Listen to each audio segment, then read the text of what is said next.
Chapter 3. At the Cabin.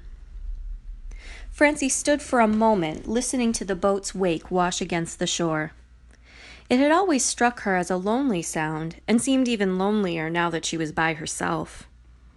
Maybe she should have asked Sandy to come with her. Why had she said no? It was eerie how silent everything was. Once the lake was still again, and the boat long gone, it was too quiet. No slamming of screen doors or squeals of kids playing in the lake, of parents calling their children home for dinner. But perhaps those were just sounds from her memory, when she and her brother had spent summers here, and they had been the ones making all the noise. She walked slowly up the rather rickety stairs from the shore to the cabin, trying to reimagine the stillness as tranquil, peaceful. She concentrated on the air, soft on her skin, inhaled the scent of cedar and sun-warmed pine, and the distinctive smell of the cabin that had always meant home to her. She took a deep breath, taking in the musky wood smoke, piney smell of it all. There was pleasure in being back, but also pain. She had loved this place when she had been a kid, but a lot had happened since then. Things were different, and she had changed. She was a city girl now. The way the door swung open, it hadn't been fully latched, made her throat tighten. Sandy's admonition to be careful came back to her. Why hadn't she asked about the strange stuff he said was going on? The living room was suffused with light. The sun set directly across the lake, and at this time of the evening, the cabin was filled with a powerful orange glow that momentarily blinded her. When her eyes adjusted, she took in the scene. The same lumpy old couch, the creaky old rocking chair, the old fireplace, the old table covered with a half-finished jigsaw puzzle. She was about to speak her aunt's names, although they seemed stuck in her constricted throat, when a small noise made her jump. Francie held her breath, her skin prickling. There it was again, coming from the kitchen. A mouse? She fought back the urge to bolt and, holding her breath, crept toward the kitchen, then paused. Did she dare go a step further? One more step, around the corner, and she clutched at her chest. A body, well, part of a body, was sticking out of the refrigerator, the rest swallowed up inside. Gas! The fridge was gas because there was no electricity here. She knew people used to commit suicide by sticking their heads in old-fashioned gas ovens.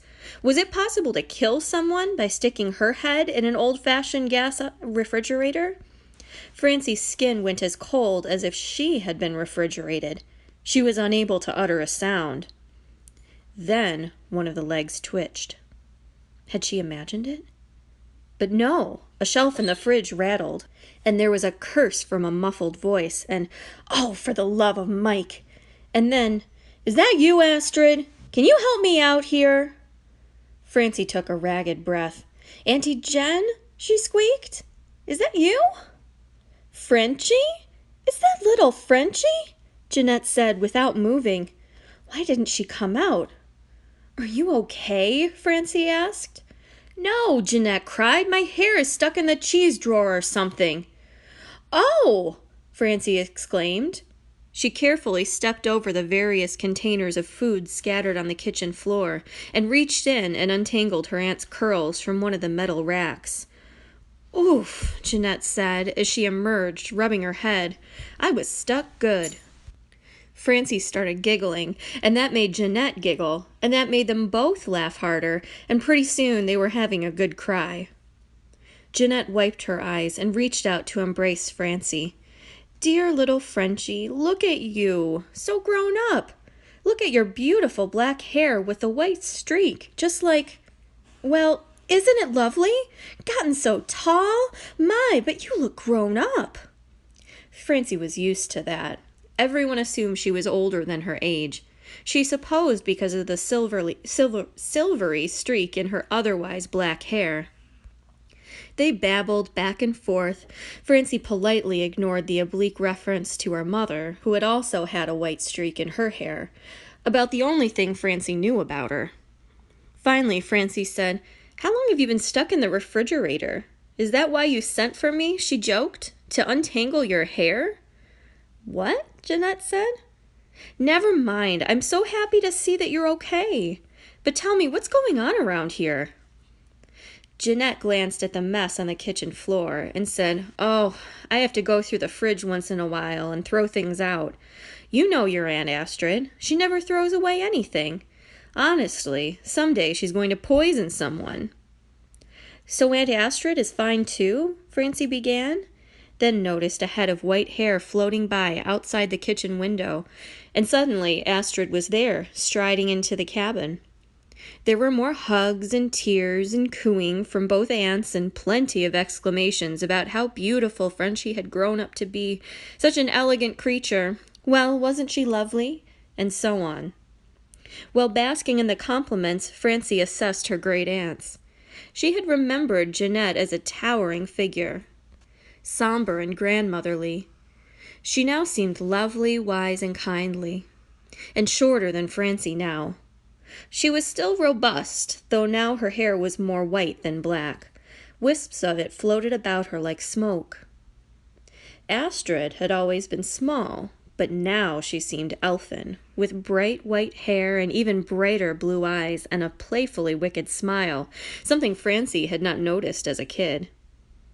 Although they'd obviously aged, Francie saw the same smiles, the same crinkle of the eyes, and heard their still youthful voices, especially when they laughed, although with a little waver, Jeanette, or a bit of a rasp, Astrid.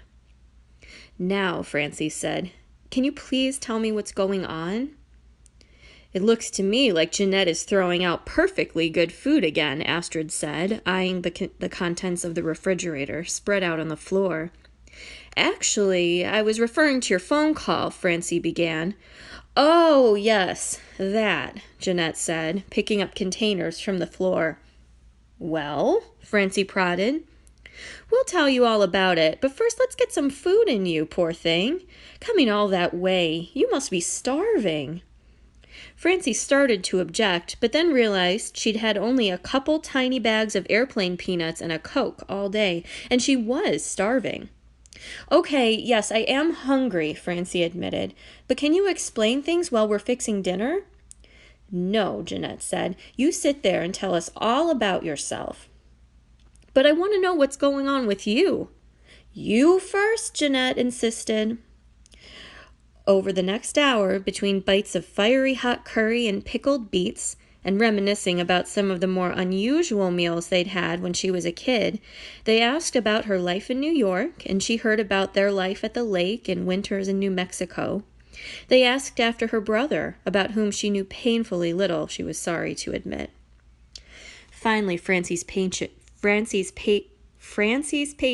came to an end. "Please, aunties, will you please tell me what is going on?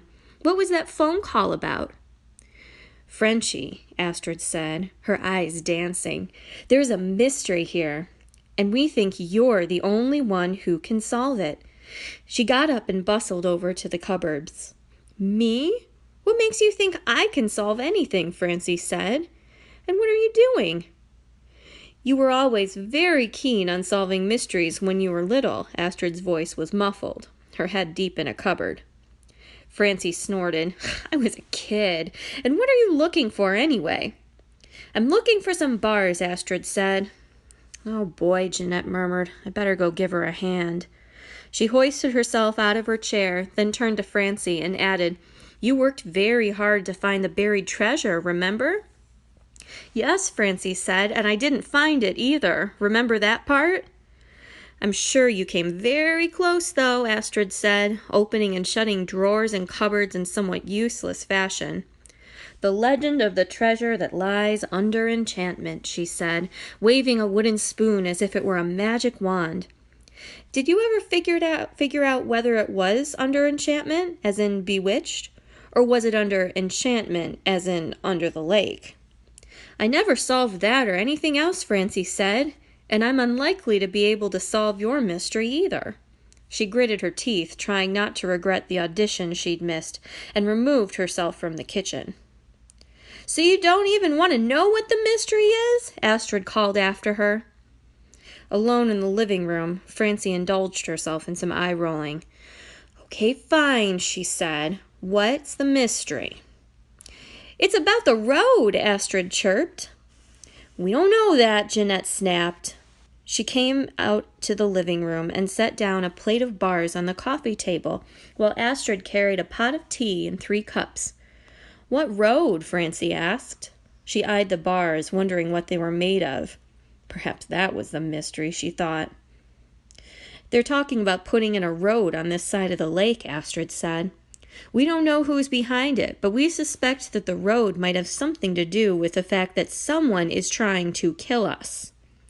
"Kill you?" Francie exclaimed. So she had been right. Take that, Granddad. "When she says us," Jeanette said, "she means us in the larger sense." "Okay, hold on," Francie thought. Maybe Granddad was right. Jeanette continued, "It seems that people along the lake shore are, well, they're dropping like flies," Astrid crowed. She poured Francie a cup of tea. "Not to be rude or anything," Francie said, "but my recollection is that a lot of the cabin owners here are kind of..." "Old?" Jeanette asked. Francie hesitated. "Yeah." "They're not dying of old age, if that's what you're thinking," Astrid said. "Then how?" "Strange accidents," Astrid said. "Or are they accidents? That's the mystery for you to solve, and you are the perfect person, being a detective and all." "Detective? You know that was a TV show, right? I played a detective on a TV show, a kids' TV show. That does not qualify me as a detective." Yes, we know all that, but we always thought you should be a detective," Astrid said. "And as long as you're here, there's someone we'd like you to meet," Jeanette added. Francie felt frustration boiling up in her. "Aunties," she croaked, "do you realize how much of a scare you gave me? I thought your lives were in imminent danger. I was afraid you might be dead by the time I got here. I dropped everything, worried myself into a frenzy, and came all the way out here so you could set me up with a blind date?" Was she angrier with her aunts for duping her, she wondered, or with her grandfather for being right?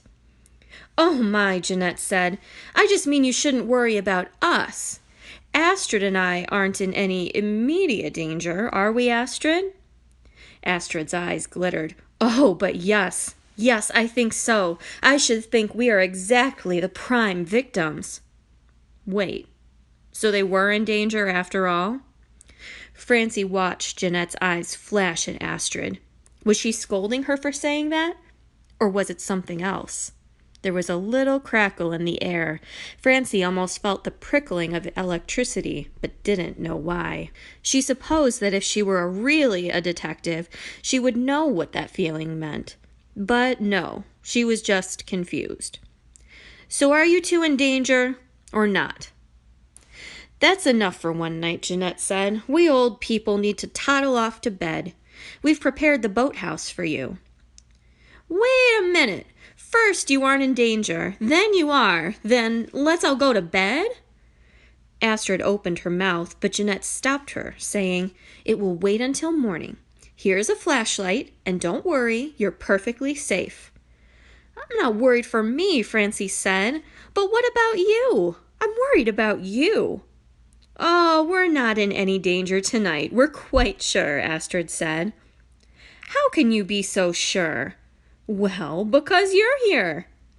Francie was not at all sure she provided any protection, especially if she was going to sleep in the boathouse.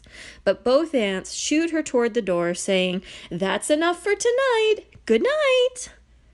Just as she was going to step out, Francie noticed a gun leaning by the door. "A rifle?" Francie asked. "What's that for?" "Jet skiers," Astrid said, and winked.